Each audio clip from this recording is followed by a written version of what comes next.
Hi hello, welcome to നിഷാപ്പിഡീസ് world. നമ്മുടെ നാട്ടിലിപ്പം നല്ല മഴക്കാലം തന്നെയാണ്.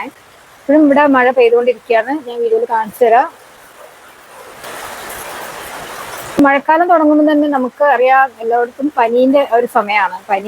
ഒരുപാട് അസുഖങ്ങൾ വരുന്ന സമയമാണ് ഈ മഴക്കാലം എന്ന് പറയുന്നത്.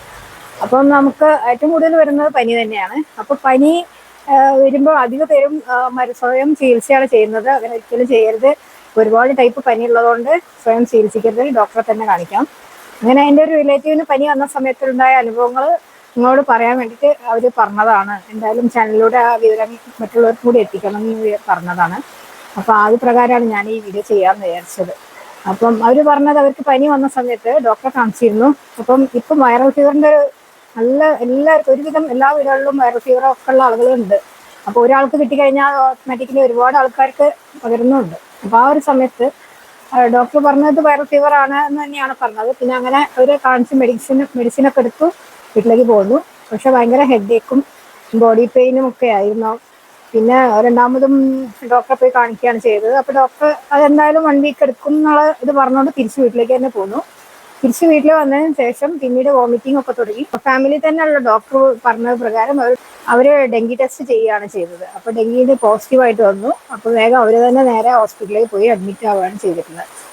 അപ്പൊ ഒരുവിധം ആളുകളൊക്കെ ചെറിയൊരു പെയിൻ വരുമ്പോഴേക്കും ഡോക്ടറെ പറ്റി ചെല്ലുകൊണ്ടാണ് ഡോക്ടർ ഇത് അതുപോലുള്ള ആയിരിക്കും എന്ന് വിചാരിച്ച് ഡോക്ടർ അത്ര നെഗ്ലക്ട് ചെയ്തത്. ഡോക്ടർ അത്ര കാര്യമാക്കാതിരുന്നത്. അങ്ങനെ ഇവർ അഡ്മിറ്റ് ആകുമ്പോഴേക്കും ഇവര് ബോഡി ഒന്നായിട്ട് വീക്കായിട്ടുണ്ടായിരുന്നു. പ്ലേറ്റ്ലെറ്റ്സ് ഒക്കെ നല്ലോണം കുറഞ്ഞിട്ടുണ്ടായിരുന്നു. അപ്പൊ വല്ലാതെ ക്ഷീണമുള്ള ഒരു സമയത്താണ് ഹോസ്പിറ്റലിൽ അഡ്മിറ്റ് ആവുന്നത്. അപ്പൊ ആ ഒരു ടൈമിൽ സംസാരിക്കാനോ ഒന്നും പറ്റാത്തൊരവസ്ഥ. അപ്പം വെള്ളം കുടിക്കാൻ പോലും എണീച്ചിരിക്കാൻ പറ്റാത്ത അവസ്ഥ, അങ്ങനെയൊക്കെ ആയിരുന്നു. അപ്പൊ അങ്ങനെയുള്ള ഒരു രോഗി അങ്ങനെയൊക്കെയുള്ള ആവുന്ന സമയത്തും ഒരുപാട് ബുദ്ധിമുട്ടുള്ളൊരു അവസ്ഥയാണ്. അങ്ങനെ സ്വയം ഗ്ലാസ് വെള്ളം പോലും എടുത്തു കുടിക്കാൻ പറ്റാത്ത അവസ്ഥ എന്നൊക്കെ പറയുമ്പോൾ നിങ്ങളും ഇതുപോലെ പനിയൊക്കെ വരികയാണെങ്കിൽ ഹെഡേക്കോ വോമിറ്റിംഗ് ഒക്കെ വരികയാണെങ്കിൽ വീട്ടിൽ വെച്ചിരിക്കരുത്. ചെറിയ കാര്യമാണെന്ന് വിചാരിച്ച് നിസ്സാര കാര്യമാണെന്ന് വിചാരിച്ച് വീട്ടിൽ വെച്ചിരിക്കരുത്.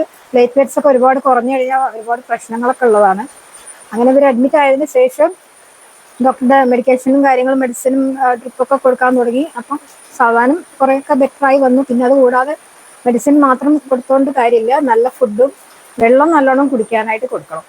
കാരണം ബോഡി ഡീഹൈഡ്രേഷൻ സംഭവിക്കാൻ സാധ്യതയുണ്ട് ഒരുപാട് അടുപ്പിച്ച് പനിക്കുകയാണെങ്കിൽ. അപ്പോൾ വെള്ളം ഒരുപാട് കൊടുക്കുക എന്നുള്ളതാണ് മെയിനായിട്ട് ചെയ്യേണ്ടത്. നല്ല ചൂടാക്കി കുടിക്കാൻ പാകത്തിനുള്ള ആ ചൂടോട് കൂടി കൊടുക്കാനായിട്ട് ശ്രമിക്കണം. തണുത്ത വെള്ളം സാധാരണ പനി ഇന്നലെ ഉള്ളവർക്ക് കുടിക്കാനായിട്ട് താല്പര്യം ഉണ്ടാവില്ല. അതുകൊണ്ട് എപ്പോഴും ഒരു ഫ്ലാസ്ക് വെച്ചിട്ട് അതിന് ചൂടുവെള്ളം തന്നെ എടുത്ത് കൊടുക്കാനായിട്ട് ശ്രമിക്കണം.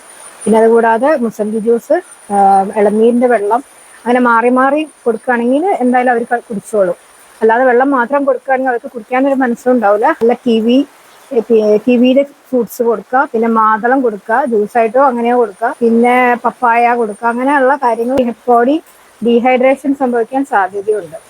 അതുകൊണ്ട് രോഗീനെ നോക്കാൻ നിൽക്കുന്ന ആളുകൾ നല്ലോണം ശ്രദ്ധിക്കുക. നിങ്ങൾ നല്ലോണം കെയർ ചെയ്താലേ അവർക്ക് റിക്കവറി ഫാസ്റ്റായിട്ട് ആവുള്ളൂ. അല്ലെങ്കിൽ പ്ലേറ്റ്ലെറ്റ്സിൻ്റെ കുറവ് വരികയാണെങ്കിൽ പിന്നെ നമുക്ക് അതിൻ്റെ ട്രീറ്റ്മെൻറ്റ്സിലേക്ക് പോകേണ്ടി വരും.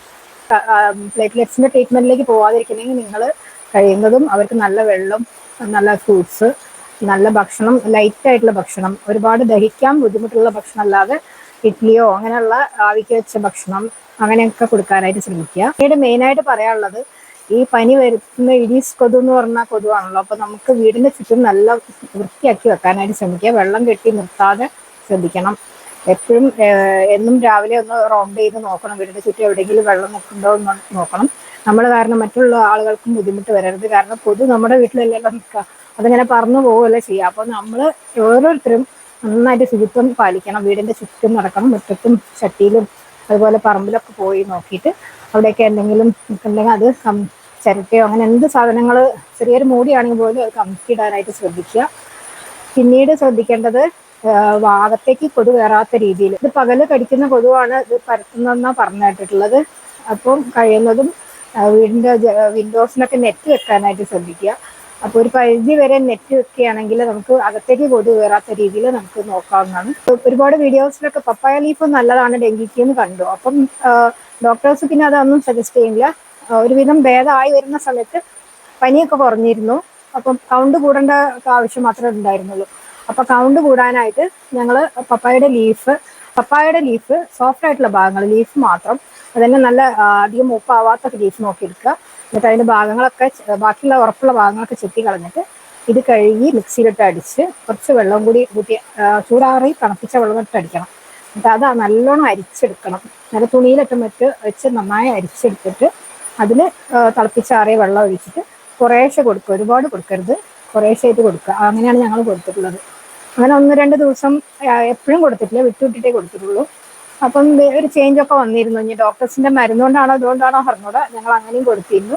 അപ്പോൾ റിക്കവറി 2 ദിവസം കൊണ്ട് നല്ലൊരു റിക്കവറി ഉണ്ടായിരുന്നു. അപ്പം ഡോക്ടർ പറഞ്ഞു നിങ്ങൾക്ക് താല്പര്യം ഉണ്ടെങ്കിൽ കൊടുക്കാം. അവർ അങ്ങനെ അത് സജസ്റ്റ് ചെയ്യാറില്ല എന്ന് പറഞ്ഞു. അപ്പോൾ ഒരുപാട് ആളുകൾ അത് കൊടുത്തിട്ട് മാറ്റം വന്നു, യൂട്യൂബിൽ വീഡിയോയിലൊക്കെ കണ്ടതുകൊണ്ട് ഞങ്ങൾ അങ്ങനെയും കുറച്ച് കൊടുത്തിരുന്നു. അത് ഫോഴ്സ് ചെയ്ത് ഒരുപാട് കുടിപ്പിക്കരുത്, അപ്പോൾ അവർ വോമിറ്റ് ചെയ്യും. അപ്പോൾ കുറേശ്ശെ കൊടുക്കുക, നല്ലോണം ഡൈല്യൂട്ട് ചെയ്തിട്ട് നല്ല ചൂടാറി തണുപ്പിച്ച വെള്ളത്തിൽ ഡൈല്യൂട്ട് ചെയ്തിട്ട് അതും കൊടുക്കുക. അപ്പം അങ്ങനെ നമ്മൾ ടേക്ക് കെയർ ചെയ്യുന്നതിനനുസരിച്ച് ഇരിക്കും റിക്കവറി. അപ്പം കൂടെ നിൽക്കുന്നവർ നല്ലോണം ശ്രദ്ധിക്കുക. തണുത്ത വെള്ളമല്ല, ഫ്ലാസ്കിലാക്കി വെച്ചിട്ടുള്ള നല്ല ചൂടുള്ള വെള്ളം കൊടുക്കാനായിട്ട് ശ്രമിക്കുക. നല്ല പനിയുള്ളവർക്ക് ചൂടുള്ള വെള്ളം കുടിക്കുമ്പോഴേ ഒരു ഇതുണ്ടാവുള്ളൂ. അങ്ങനെ അവരുടെ റിക്കവറി ആവുമ്പോഴാണ് നമുക്കൊരു സമാധാനം. അപ്പം ആരാണ് ആളെന്ന് ഞാൻ പറയുന്നില്ല. അപ്പോൾ അവർ പറഞ്ഞത് പ്രകാരമാണ്, ഡെങ്കി ഫീവർ വന്ന ആൾ പറഞ്ഞത് പ്രകാരമാണ് ഞാൻ ഈ വീഡിയോ ചെയ്യുന്നത്. അപ്പം നിങ്ങളും ശ്രദ്ധിക്കുക. ആർക്കെങ്കിലും പനി വന്നിട്ടുണ്ടെങ്കിൽ വീട്ടിൽ വെച്ച് ചികിത്സിക്കരുത്, ഡോക്ടറിൻ്റെ അടുത്തേക്ക് ചെല്ലുക. ഡോക്ടറോട് കറക്റ്റായിട്ട് സിംറ്റംസ് ഒക്കെ പറയുക. അപ്പോൾ അവർക്ക് എന്നാലേ മനസ്സിലാക്കി എടുക്കാൻ പറ്റുള്ളൂ. അതുപോലെ ഉള്ള എന്തെങ്കിലും ആവശ്യം വന്നവരാണെങ്കിൽ ഹോസ്പിറ്റലിൽ എന്തായാലും അഡ്മിറ്റ് ആവുക. കാരണം പ്രോപ്പർ കെയർ കിട്ടുന്നത് നമുക്ക് ഹോസ്പിറ്റലിൽ നിന്നായിരിക്കും. എന്തെങ്കിലും അത്യാവശ്യം വന്നാലൊക്കെ അങ്ങനെ ഉള്ള കാര്യങ്ങളൊക്കെ ചെയ്യാം. അപ്പോൾ ഇന്നത്തെ വീഡിയോ ഞാൻ അവസാനിപ്പിക്കുകയാണ്. ഇങ്ങനെയുള്ള കുറച്ച് കാര്യങ്ങൾ നിങ്ങളോട് പറയണമെന്ന് എനിക്കുണ്ടായിരുന്നു. അപ്പോൾ കുറച്ച് ദിവസങ്ങളായി ഇത് കഴിഞ്ഞിട്ട്, പനിയൊക്കെ മാറി റിക്കവറായിട്ട് ഇപ്പോൾ ഉഷാറായി നടക്കുന്നുണ്ട് പേഷ്യൻ്റ്. ഇപ്പം കുഴപ്പമൊന്നുമില്ല, ഹെൽത്തിയാണ്. ഇപ്പോൾ ഫുഡൊക്കെ നന്നായിട്ട് കഴിച്ചു തുടങ്ങിയിട്ടുണ്ട്, ഇപ്പോഴും ജ്യൂസൊക്കെ കുടിക്കുന്നുണ്ട്. അപ്പം നിങ്ങൾക്കും ഇതൊരു യൂസ്ഫുൾ ആയിട്ടുള്ള ഒരു വീഡിയോ ആയിരിക്കും വിചാരിക്കുന്നു. അപ്പോൾ ഓക്കെ, ഇനി അടുത്ത വീഡിയോ ആയിട്ട് കാണാം. Okay, by.